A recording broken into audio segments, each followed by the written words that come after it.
Next question. Over the past few months, I've settled into a feeling of ease and trust and abundance.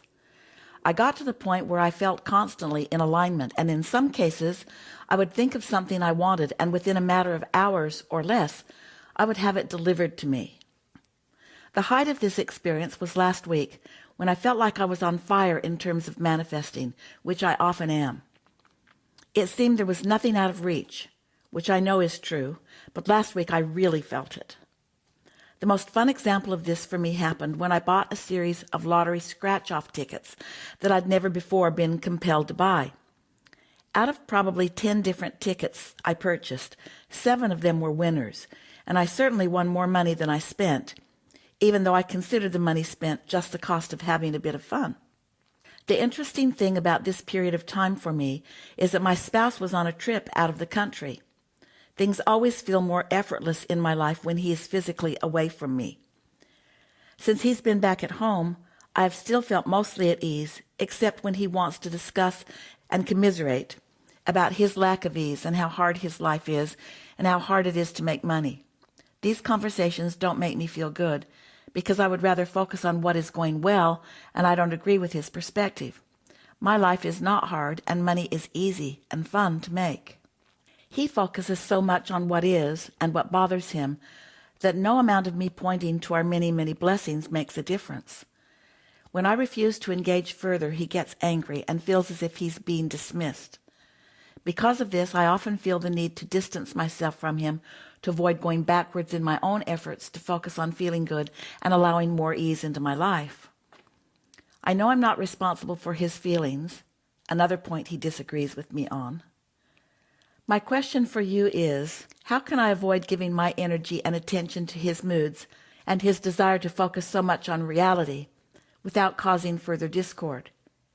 He's such a wonderful person, and so many of the good things in my life can physically be attributed to him and his kindness. I love and appreciate him so much. I wish he could stop being so hard on himself and so down on the world around him, or at the very least understand that my perspective and focus on ease and fun and letting things come to me isn't something that he needs to prove wrong. As we were talking earlier about different topics or subjects or situations seeming to come at you and landing you on the emotional scale, we want you to remember that the reason that those things are coming at you is because you are attracting them. It feels like he's doing this to you rather than you are attracting this from him. Because you have different experiences when you are seeing yourself creating more on your own, that's a true indicator that you have more control over your creating when it's just you. Because you can't control how others feel and how others think and what others do. And while it is true, it's easier when it's just you because there's not so much thought and word and experience to navigate. You still can't get around the fact that you are attracting it.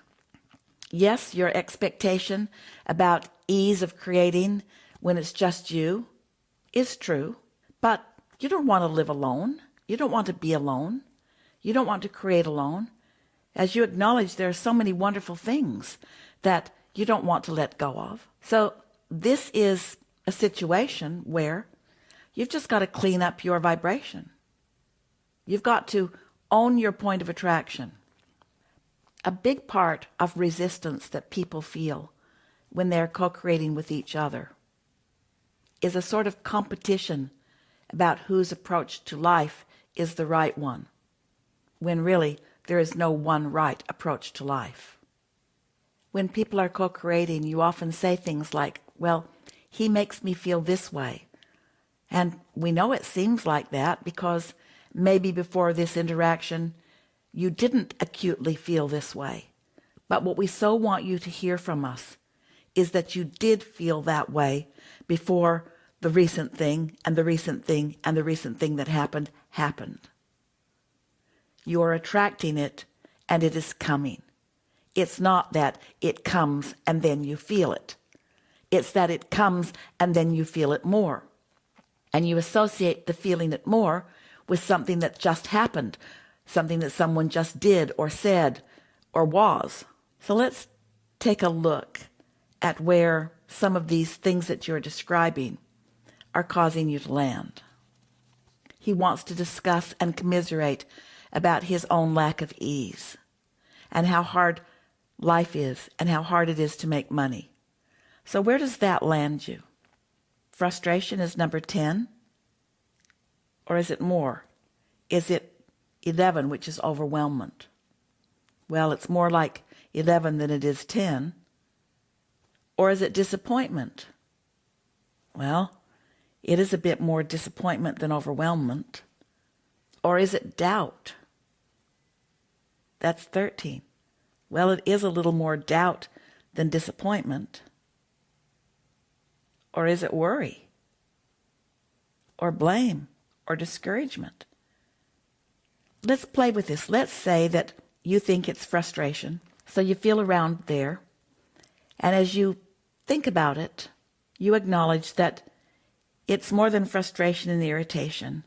It feels like overwhelmment because it's been going on for a while. And as you said, you've tried.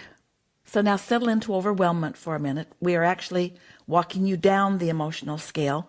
That sounds weird, but we're doing it in order to help you own where you are. Because if you don't know where you are, then you make up stuff to explain why you're where you are. So stay with us a little bit. Overwhelmment. It's been going on, and no matter what you say, he doesn't budge. Disappointment.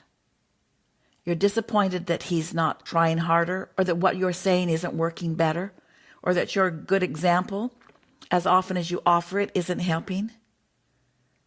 Doubt is a step lower. You sort of doubt that it's going to help because it hasn't been. And then you worry that you're sort of resigned or confined or stuck in this place. That's 14. And then 15 is blame. Clearly there is blame there. You blame him for the part he plays. Discouragement. That's a step below. You are discouraged. It's understandable, but own it. You are. Is it anger? It doesn't feel like it goes lower than 16. Certainly doesn't go into revenge or hatred or jealousy. And it doesn't go into insecurity. So we would say you are hanging around at 16 on the emotional scale. Discouragement as it relates to this situation. Now we want to ask you, and this is work that you've got to do. Since this situation lands you there, it does. What other things are going on that also point to that? And as you pay a little bit of attention, you'll notice it's not just this situation. It's other things too. It might have to do with global things or things in your country. It could have to do with overall economics. As you feel around, you'll feel other things. And as each of those situations that we are poking around at and highlighting here come up, and as you then, one by one, as they come up, don't go looking for them, they'll show themselves to you. You deliberately make a statement as you move up the emotional scale. Your hanging around on the emotional scale place will move. Now we know you're going to want to take some issue with us about this because you wrote a lot about how you've settled into ease and trust and abundance. We know you feel that way. And we're not saying that you don't feel those things too.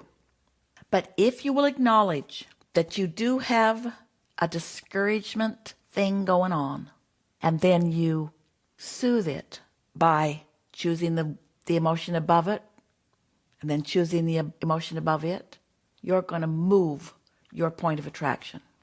And it will show up in all the topics that you didn't describe to us here, but we know for sure are in your life and relevant to this discussion. We know you have a wonderful relationship, and we know that your life is mostly good. And then one last thing. remember, it feels like this situation is about your husband and how he makes you feel because of how he feels. But that's really not what it's about. What it's really about is your husband and how he reminds you that you've got a point of attraction going on that you don't want to admit because it isn't what you want to be feeling. So many people have associated how they should feel with this emotional scale. And you've placed judgments on some of these emotions. And that would be like placing a judgment on the gas gauge in your vehicle. Like 3/4 of a tank is honorable and half a tank is getting a little shady and 1/4 of a tank is just disrespectful and inappropriate. When the gas gauge doesn't require judgment, it's just an indicator. And your emotions are only indicators as well. Indicators of vibrational relativity between thoughts that you are thinking because you have been thinking them. In other words, usually how you've been feeling is pretty much how you are feeling without doing deliberate work, as we are encouraging. There's no right or wrong in emotions. They're indicators of your vibrational relationship to your inner being.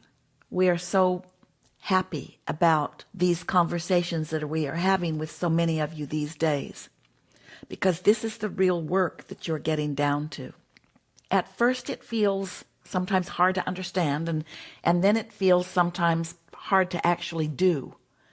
But each time we have a conversation like this and you actually focus yourself into a better feeling place, and then what comes back to you as a result of your improved placement in relationship to how your inner being feels, things just get better and better and better and better and better. So that it's not just an occasional winning of a lottery ticket. It's everywhere you turn, there is a reflection of your good feeling emotions.